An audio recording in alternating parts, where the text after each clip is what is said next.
Roll a 3 on cooking. Have you ever fried bacon and then the bacon grease hardens in the skillet and turns into that white lard that sticks to the bottom of the pan? Imagine that, but it's pudding. The jerky floats to the top of the unholy creation. The hardtack makes for mystery dumplings soaked in salt and mustard and pickle juice and despair. Pouring it takes a full minute to hit the bowl.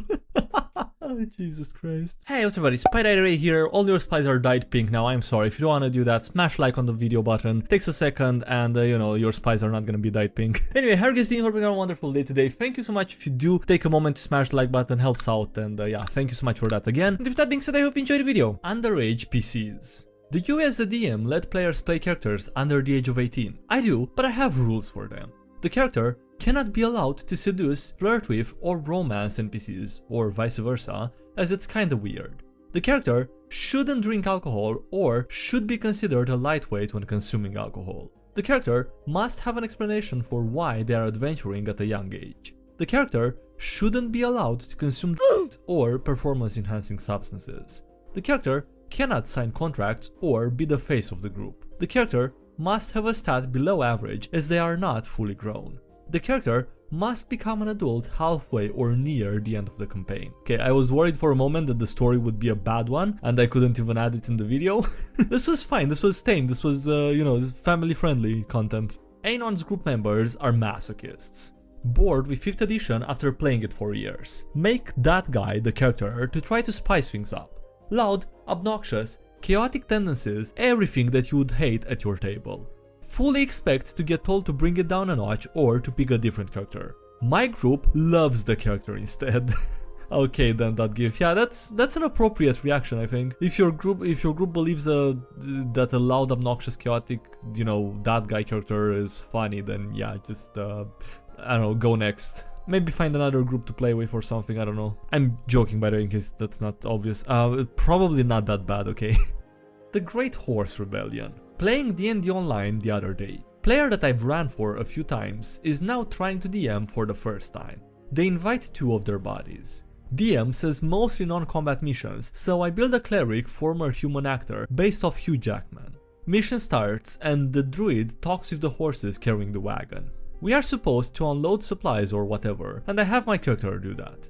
The PC, talking to the horse, tries to start rebellion and the horses agree. Forced to short rest or long rest because players wanna start this damn rebellion, completely derailing the mission for this new DM. Asks if all the people of the town are commoners, and he says they are. 2/4 of the other players try and attack a horse that night that wouldn't join the rebellion. Instead of making it loud enough to alert guards or anything, one player of the 2 admitted it was totally out of their character's personality to do so, asks DM if they can just go back a bit to before they attack the horses, but still after the short rest. DM allows it instead of just spawning something to murder the shit out of the 2 problem players. My face went.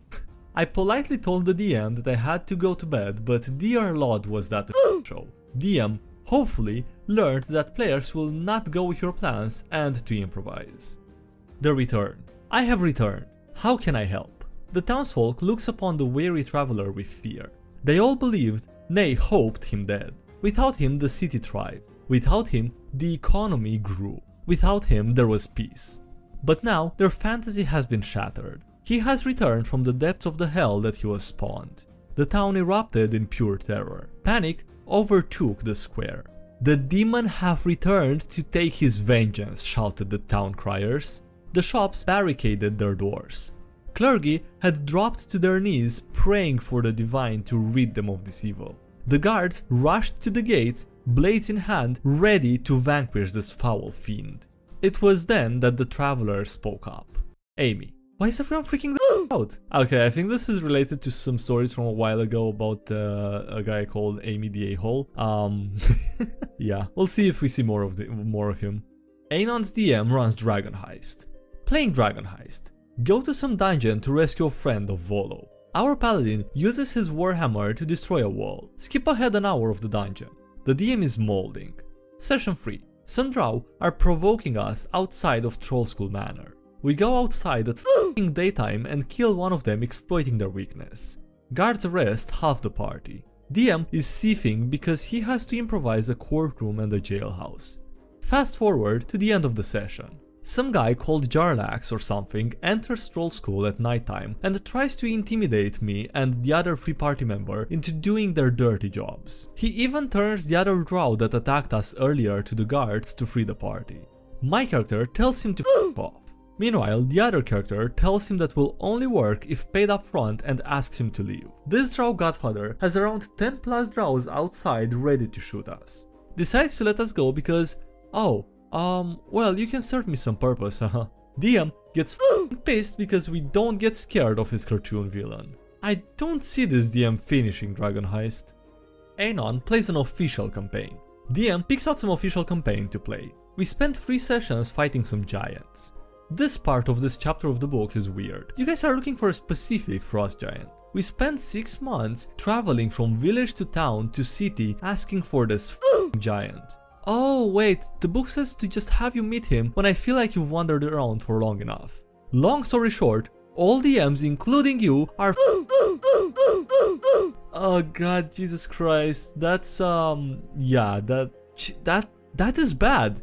How did the DM not realize what he's supposed to do for the campaign he's running? Like part of the anyway, okay, whatever. Read the book before playing the book. The sad meal. Bimi, incredibly depressed winter Eladrin Fae bard.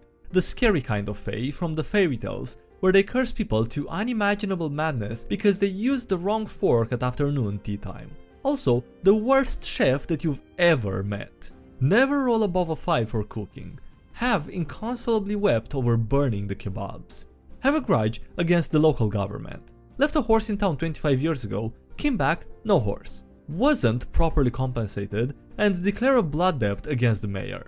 Make new friends who also hate the mayor on account of despotism, turning people into dragons, and the heinous crime of making people pay taxes. New friends are a religious bookworm fighter, a religious found Jesus former criminal cleric, and a religious rugby player ranger. They feel sorry for me because incredibly depressed and accept me as one of the boys. Fai for the straight guy, that JPEG? Somehow managed to incite insurrection against the despotic mayor through the clever application of mass arson, cross-dressing, and the very catchy riot chant. Convince the townsfolk that paying taxes is for chumps. The riot has lasted for 2 days now. Now is the time to take the mayor's estate and maim him for a horse of equal or greater value. My friends need to restore their strength after fighting through the mayor's half-dragon guard and lizard hounds. Stop and rest in a guard tower. Townsfolk heroically defend us from the lizard hounds while we rest by being tasty and slow runners. Have to cook to restore more health on a rest. Search the guard tower for provisions and break apart the furniture to make a cooking fire. Friends don't help since I didn't tell them what I'm doing, just let me do it without asking questions because it's easier than interpreting Shakespearean circle speak from psychotic elf, a very common occurrence. Find packs of hardtack, jerked meats, and oatmeal with tons of condiments to make the rations palatable for the everyday secret police on the go. Without fanfare, I begin preparing the lunch to end all lunches. I prepare the sad meal. Throw everything into a pot of boiling water. Everything. The oatmeal, the jerky, containers of salt, jars of mustard and cumin, a box of cracked pepper, jars of pickles, all goes in the pot. Roll a 3 on cooking. Have you ever fried bacon and then the bacon grease hardens in the skillet and turns into that white lard that sticks to the bottom of the pan? Imagine that, but it's pudding. The jerky floats to the top of the unholy creation. The hardtack makes for mystery dumplings soaked in salt and mustard and pickle juice and despair. Pouring it takes a full minute to hit the bowl. Oh, Jesus Christ. If I weren't already depressed, I would be satisfied by how depressing this meal is and then become incredibly depressed at what I've done. Play fitting mood music for the occasion. The occasion is a desperate insurrection with many unnecessary casualties during a failing riot in a burning town. I am also a chronically depressed Fae. Describe the music as hopeless, anxiety-inducing, and psychologically distressing. And it's a link to Madoka Magica, I think is the anime that this is from. Either from or inspired, but I think it's copyrighted so I can't play it in the video. Yes, the sad meal comes with its own boss music. Fighter takes one bite and passes out into a coma. Cleric refuses to even look at it. The ranger asks to pass the A1 steak sauce. Fighter comes out of his coma minutes later screaming, "What other choice do I have?" Hang my head out the window and contemplate how peaceful the 3-story drop would be. Apparently, the fighter had a vision in his comatose state where Tyr, Torm and Ilmater were trying to convince the fighter to become a paladin. My face when my cooking was so bad that I sent this man to God and he had to call him back up. Yeah, no, that might just be the worst meal that I've heard about. And also the worst possible meal that someone can make in D&D. I mean, maybe, I don't know, maybe at least no one died from that, okay? Intentionally, I don't know, can you intentionally make a meal so bad it kills players without trying to make it bad? A reverse adoption. Be me, level 5 fighter Goliath in a one-shot. Me not me, the 8 other people. Be hired to take the guildmaster's son on an adventure to get him experience. Get told about an old request for a goblin cave and take the boy there. Arrive and find weak old tracks into the cave not defined enough. Enter and find 2 paths, left and right, and I choose to go left. Find old beat up cages with dead wolves inside and one of the party lights them on fire. Path leads further into a smaller hole still big enough for us to enter if we crawl. Everyone else leaves and goes down the other path, but I stay behind. Enter the hole and find a small group of goblins hiding in this hole while the rest of the party finds a pool of water on the other side. Talk to the goblins, and one speaks common and mentions a big snake and it takes over the cave. The rest of the party then finds a basilisk in a pool of water, and my brother gets spotted and they fight it. Paladin misses steps atop and almost gets eaten but doesn't. I escort the goblins out of the cave. They kill the big snake and I get the goblins to the entrance. Before I reach the entrance, one of the party sees some weird smaller snake thing that was friends with the goblins. They kill it and the goblin leader, I assume, goes, "Your friends kill our friend?" Acquaintances. Oh, wanna come with us?